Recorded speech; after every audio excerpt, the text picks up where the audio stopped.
ताज्या बातम्यांसाठी ABP माझाला subscribe करा आणि बेल आयकॉन प्रेस करा। उद्धव ठाकरेंनी दसरा मेळाव्यात केलेल्या भाषणानंतर भाजप चांगलीच आक्रमक झाली आहे। नारायण राणेंनी तर उद्धव ठाकरेंवर प्रतिहल्ला चढवलाय। अभिनेता सुशांत सिंह राजपूतच्या खुनाच्या आरोपाखाली आदित्य ठाकरे गजाआड जाणार असा आरोप राणेंनी केलाय।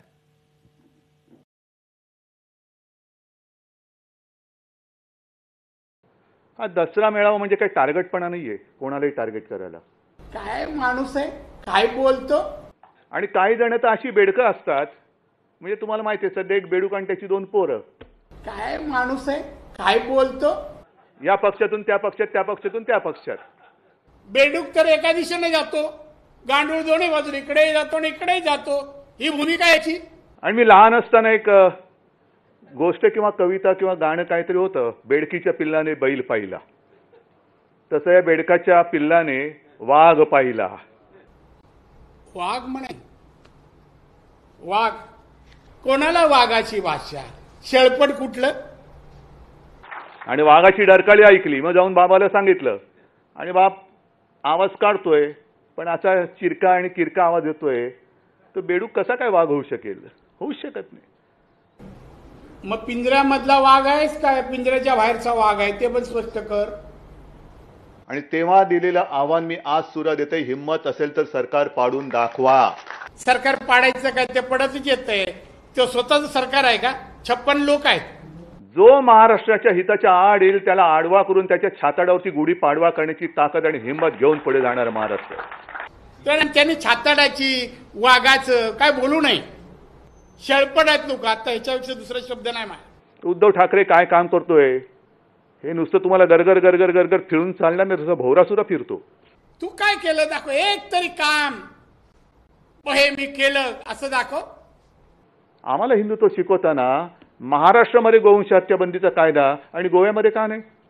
हिंदुत्व मोदींना सांगतो, त्यांनी जे केलं ना त्याचं काही अंश पण तुला इथे महाराष्ट्रात नाही घडवता आलं। एक कोणतरी त्याने आत्महत्या केली, तो खून आहे असेल ना, माझ्या मुंबईच्या महाराष्ट्राच्या पोलिसांनी तेही शोधून काढलं असतं। खुनाचे आरोपी आज ना उद्या गजाआड जातील, त्यात एक मंत्री जाईल, तो यांचा पुत्र असेल। ठाकरे कुटुंबियांवरती, आदित्यवरती तोंडात शेण भरून भरून, होय मी जाणीवपूर्वक बोलतोय, तोंडात शेण भरून भरून गोमूत्राच्या गुळण्या तुम्ही आमच्यावरती टाकल्या।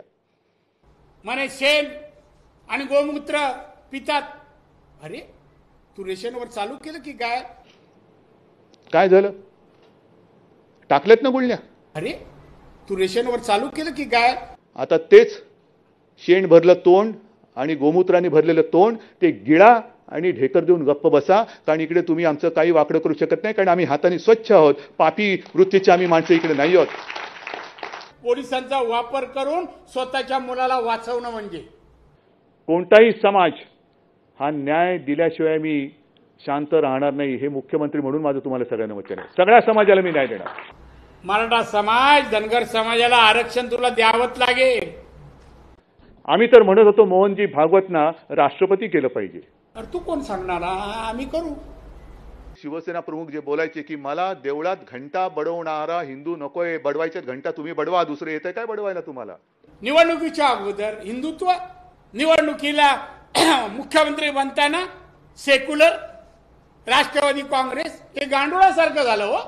विलासी राजा आणि त्याची अहंकारी मुलं, ठीक आहे ना, खेळण्यातला मुख्यमंत्री आहे, खेळण्यातला। कठपुतलीचं उदाहरण देतो। मग मी असं म्हटलं तर अहंकारी राजा आणि कळसूत्री बाहुल्या। काय माणूस आहे, काय बोलतो। अरे कठपुतली तर दुसऱ्याच्या हाताने नाचते, तुला नाचता पण येत नाही।